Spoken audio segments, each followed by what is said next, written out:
NEET paper leak मामले को लेकर पूरे देश में छात्र आंदोलन कर रहे हैं। कांग्रेस इस मुद्दे को प्रमुखता के साथ उठा रही है। इसके मद्देनजर ऑल इंडिया कांग्रेस कमेटी के राष्ट्रीय सचिव मोहम्मद तौकीर आलम ने प्रेस कॉन्फ्रेंस करते हुए कहा कि छात्रों के साथ नाइंसाफी हो रही है। शिक्षा व्यवस्था पूरी तरह चरमरा गई है। देश की राजधानी दिल्ली में अपने हक को लेकर आंदोलन कर रहे छात्रों पर जिस तरह केंद्र सरकार ने बर्बर तरीके से लाठीचार्ज किया है, छात्रों के कपड़े फाड़ दिए गए, यह लोकतांत्रिक अधिकार पर सीधा हमला है। लाठीचार्ज पर गृह मंत्री जवाब दें। नीट मुद्दे पर सार्थक बातचीत से सरकार पीछे क्यों हट रही है?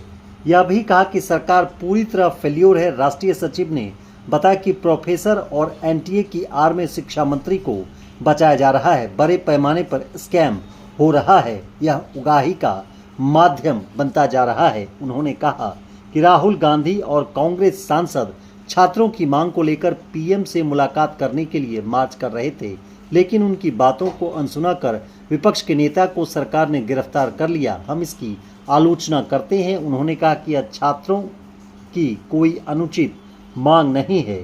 परीक्षा निष्पक्ष पारदर्शी हो, पेपर लीक मामले की निष्पक्ष जांच की जाए और दोषियों को कड़ी सजा मिले। सरकार अपनी जिम्मेदारी से भाग नहीं सकती है। लगातार जो है इस पर रजिस्ट्रेशन का काम हो रहा है। उन 28 शहरों के अलावा हॉस्टल, अलग अलग जगह, अलग अलग कार्यक्रम के माध्यम से युवाओं के बीच, छात्रों के बीच लगातार कार्यक्रम चल रहा है। मकसद हमारा ये है कि किस तरह से जो पेपर लीक हुए हैं, ये पहली घटना नहीं है। 2026, 2015 को भी आप देखिएगा, 2016 को भी देखिएगा, 2021, फिर 25 और 26, इन तमाम जो नीट के एग्जाम हुए हैं, इनमें पेपर लीक हुए हैं। और पेपर लीक होने के बाद जो समस्याएं आती हैं, वो किससे छिपी हुई नहीं है। कितने हमारे मासूम बच्चों ने आत्महत्या किया। ये आत्महत्या दरअसल इस सरकार की सबसे बड़ी नाकामी है।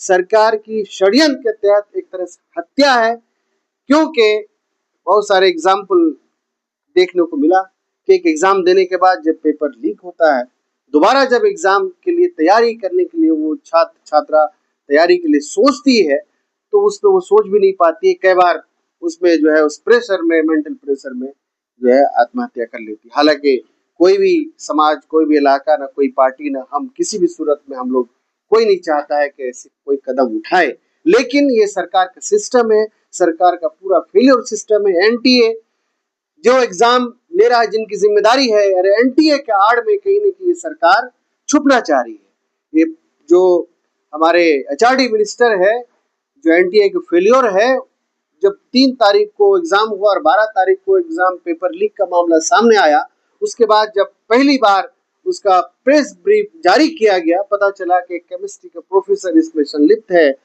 और उस पर जांच चल रही है। इस तरह की जब बात आई, तो कहीं न कहीं ये मामला इस रूप में आया कि ये सरकार उस एनटीए को और प्रोफेसर के आड़ पे अपने आप को बचाना चाहती है। दरअसल इसको अगर गौर से समझिएगा, जानिएगा चीजों को, और देश अभी कहीं न कहीं जान रहा है आदरणीय राहुल गांधी जी इस तरह से कोटा में और उसके बाद उत्तराखंड में छात्रों की गूंज कार्यक्रम के माध्यम से जो चीजों को बताया है, जो चीजों को लोगों के बीच लेके आया है, उसको जानने और समझने की जरूरत है। और जिस अंदाज में कि जिस तरह से 20 तारीख को छात्रों का एक ऐतिहासिक आंदोलन हुआ, संसद की तरफ छात्र, देश के छात्र जंतर मंतर से कूच किए और उसके बाद अपने हक मांगने के लिए उनके साथ जो नाइंसाफी हो रही थी, उसके लिए, जो पेपर लीक का मुद्दा था, उसके लिए जो देश के एचआरडी मिनिस्टर है, उससे इस्तीफा की मांग को लेकर के, उसके लिए जिस तरह से ऐतिहासिक एक उनका पूरा आंदोलन था और किस अंदाज में वो गए, और हम लोग उम्मीद जता रहे थे कि शांतिपूर्ण का ये आंदोलन किसी न किसी रूप में एक संवाद का कार्यक्रम बनेगा। देश के प्रधानमंत्री, देश के गृह मंत्री और जो भी देश में बैठे हुए लोग हैं, वो उनसे बात करेंगे, संवाद करेंगे। लेकिन जिस तरह से बर्बर तरीके से उन लोगों को मारा गया, बर्बर तरीके से पीटा गया, लहूलुहान हुए, बहुत सारे लोग घायल हुए, बहुत सारे छात्रों के कपड़े फाड़े, वो सब हम लोग के सामने है। हम सबसे पहले इस प्रेस कॉन्फ्रेंस के माध्यम से उसकी निंदा करते हैं, उसकी भर्त्सना करते हैं।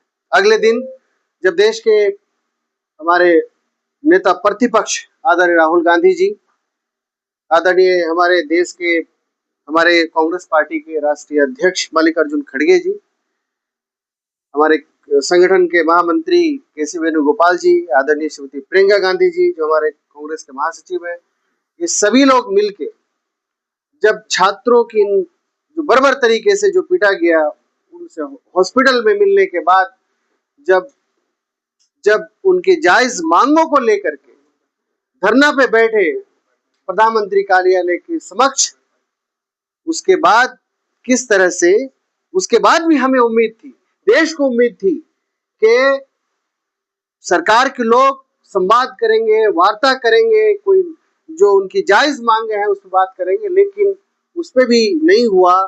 देश के शिक्षा मंत्री ने इस्तीफा नहीं दिया, ना ही पेपर लीक के मुद्दे पे कोई सार्थक बात हुई, और जिस अंदाज में देश के नेता प्रतिपक्ष को और तमाम लीडरों को उस धरना से जिस तरह से उठाया गया, जिस अंदाज में उनको अरेस्ट किया गया, उसकी भी हम निंदा करते हैं, उसकी भर्त्सना करते हैं। ये इस देश में जायज मांगों को लेके, अपने हक अधिकार के लिए जब कोई भी आंदोलन उठता है, और हमारा जो ये छात्रों की गूंज का जो हमारा कार्यक्रम है, बेसिकली हम लोग लगातार छात्रों की गूंज कार्यक्रम के माध्यम से पिछले 3 महीने से ज्यादा दिन हो गए, अलग अलग जगह ये कार्यक्रम चल रहा है।